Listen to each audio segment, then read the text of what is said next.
Hello friend, आज हम बात करने वाले हैं टुमारोलैंड मूवी के बारे में। ये मूवी 2015 को रिलीज हुई थी। दोस्तों, हम अगर इंसान किसी भी चीज के लिए होपफुल और मोटिवेट रहे, पॉजिटिव एटीट्यूड के साथ अगर काम करे तो कुछ भी पॉसिबल हो सकता है। आज की मूवी है टुमारोलैंड, जहाँ पे होपफुल रहने से बहुत कुछ चेंजेस हो सकते हैं। मूवी की शुरू में साइंटिस्ट फ्रैंक द्वारा हम बचपन की कहानी सुनते हैं। जो फ्रैंक एक छोटा लड़का था, यानी 1964 की बात है। उसे न्यूयॉर्क इनोवेशन फेयर अटेंड किया था, यानी पहली बार जेट बैग का प्रोटोटाइप सेट करना चाहता था। लेकिन जज डेविड इन इनोवेशन को रोकते हैं, कहते हैं कि वो ठीक से चलता नहीं है। फ्रैंक उदास बैठा था, तभी उसी की उम्र की एक लड़की जिसका नाम था एथिना, वो वहाँ पे उसे एक पिन देती है और उसे बोट राइड करने के लिए कहती है। फ्रैंक वैसे ही करता है और डिज्नी को वो बोट राइड करता है। लेकिन एक जगह जाने के बाद बोट रुक जाती है और उसको स्कैन करती है। वो जो बोट थी वो भी स्कैन हो जाती है। उस कॉइन को भी स्कैन किया जाता है। उस कॉइन को स्कैन करने के बाद सीधा दूसरी दुनिया में लैंड होते हैं। वो दूसरी दुनिया थी टुमारोलैंड। वहाँ जाकर उसे एक फ्यूचर सिटी की दुनिया दिखती है। वहाँ पर बड़े बड़े रोबोट थे और एक जायंट रोबोट उसका जेट पैक रिपेयर कर रहा है और उसी जेट पैक से वो ग्राउंड पे आता है, जहाँ पे उसे वही एथिना और डेविड दिखाई देते हैं। टुमारोलैंड में अलग टाइप की दुनिया थी, जहाँ पे बड़े बड़े साइंटिस्ट आते थे और अपने अपने एक्सपेरिमेंट करते थे। यहाँ पर साइंटिस्ट को कोई भी रिस्ट्रिक्शन नहीं था। फ्रैंक को एथिना के रूप में एक दोस्त मिलती है टुमारोलैंड में और उसे एथिना पसंद आती है। और ये स्टोरी इधर ही रुकती है और हम आते हैं प्रेजेंट वक्त में, जहाँ पर कैसी नाम की लड़की अपने भाई और पिता के साथ फ्लोरिडा में रहती है। कैसी को हमेशा स्कूल में सिखाया जाता है कि कैसे क्लाइमेट चेंज करने के कारण हमारी पृथ्वी तबाह होने वाली है। उससे उपाय करने का कोई भी मार्ग नहीं था, जिससे वो काफी परेशान थी। कैसी एक पॉजिटिव थिंकिंग वाली लड़की थी, जिसे कितनी ही क्यों इम्पॉसिबल चीज हो, लेकिन पॉजिटिव एटीट्यूड के साथ अगर करे तो कुछ भी मुमकिन हो सकता है। वो इसका फंडा था। एक दिन उसे अपने बैग में एक पिन दिखता है, जिसे हाथ लगाने से टुमारोलैंड में पहुंच जाती है। वो दुनिया भी अलग थी। ये देख के वो काफी कंफ्यूज हो जाती है, लेकिन अचानक से उसे पिन की बैटरी खत्म हो जाती है और वो वापस पृथ्वी पर आती है। वो रात को अपने भाई को उस प्लेस के बारे में बताती है और दोनों भी इंटरनेट पे उस पिन के बारे में ढूंढते हैं। उन्हें शॉप का एड्रेस मिलता है जो इस पिन के तलाश में है। अगले दिन सुबह ही वो बस से निकल जाते हैं उस प्लेस पर जाने के लिए। दोस्तों, एथिना आती है। एथिना वही लड़की थी जो 1964 में छोटी बच्ची थी और आज भी वो छोटी बच्ची ही है। वो कैसी की तलाश में थी, तो जेट उसे बताता है कि वो पिन के तलाश में कहीं और चली गई है। तो एथिना भी वही चली जाती है। यहाँ कैसी को स्टोर तो मिलता है, लेकिन स्टोर के ओनर जो थे वो काफी अजीब लोग थे। कैसी को बार बार एक लड़की के बारे में पूछते हैं जिसने पिन लिया है। कैसी को तो वो पिन एक बैग में मिला था, तो उसे उस लड़की के बारे में कुछ भी पता नहीं था। तभी उसी वक्त वो ओनर कैसी पर अटैक करता है, लेकिन सही वक्त पे एथिना आकर उसे बचाती है। एक कार चोर कर उसे भगाकर लेके जाती है।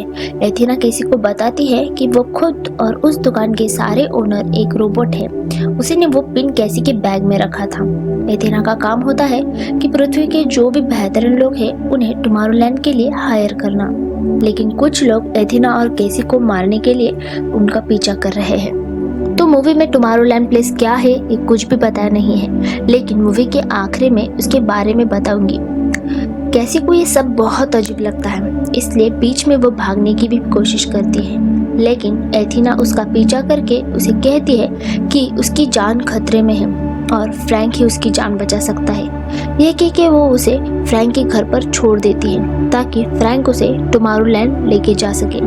यहाँ पर फ्रैंक ये देखता है कि एथिना ने एक और लड़की को हायर किया है टुमारोलैंड भेजने के लिए। वो काफी गुस्सा होता है और कैसी को अपने घर में लेता ही नहीं और उसे घर जाने के लिए कहता है, लेकिन कैसी को पता था कि उसके पीछे रोबोट पड़े हैं, इसलिए वो वहीं पर बैठती है और रात को फ्रैंक के घर में घुस भी जाती है। फ्रैंक के घर में कई सारे अलग अलग इनोवेशन रहते हैं। ये सारे देखते वो एक रूम में आती है जहाँ पे कई सारे मॉनिटर थे और हर मॉनिटर पर पृथ्वी की फ्यूचर दिखाया जा रहा था।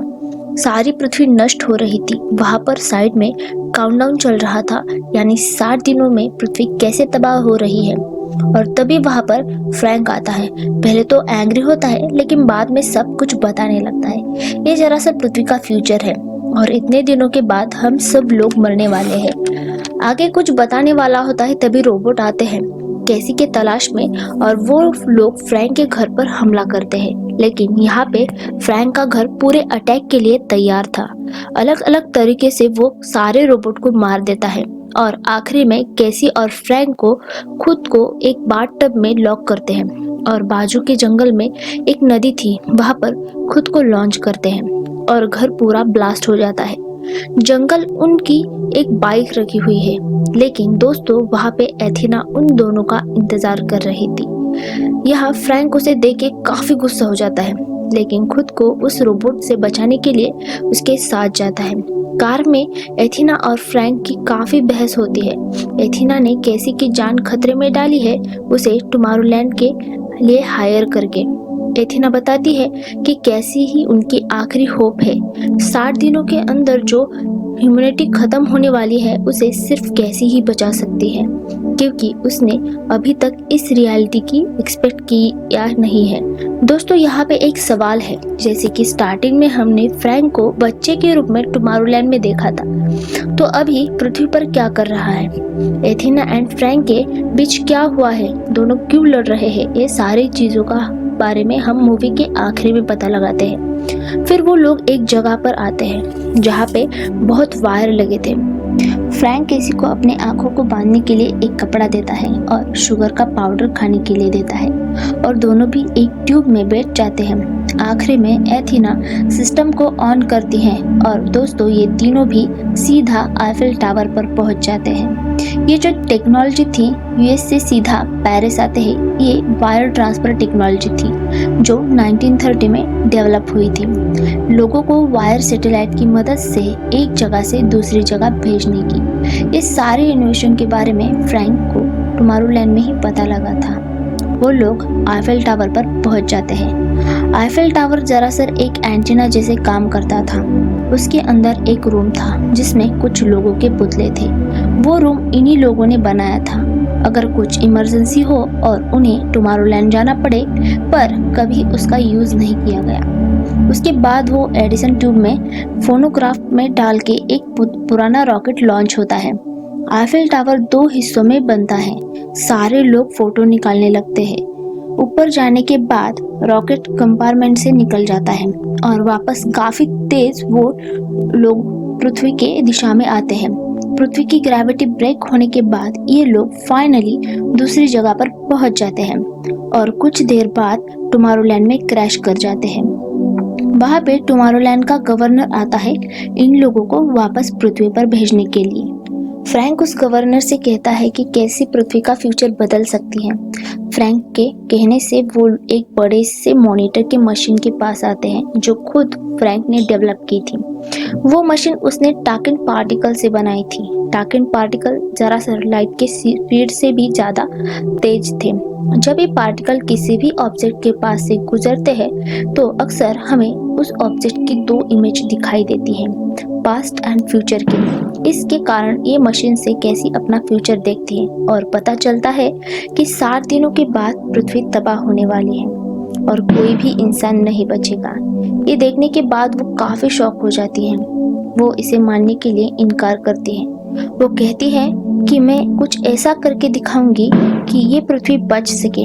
अब उसके इस पॉजिटिव के कारण से वजह से आसपास में हम जो फ्यूचर देख रहे थे वो चेंज हो जाता है और सब कुछ सही दिखने लगता है, जिसे देखकर सब लोग शॉक हो जाते हैं। फ्रैंक डेविड को बताता है कि देखा कैसी के पास कुछ तो प्लान होगा, कुछ तो फ्यूचर में करेगी जिसके हम सब लोग बच सकते हैं। लेकिन डेविड को पृथ्वी की कुछ भी पड़ी नहीं थी, इसलिए वो सबको कैद करके रखता है।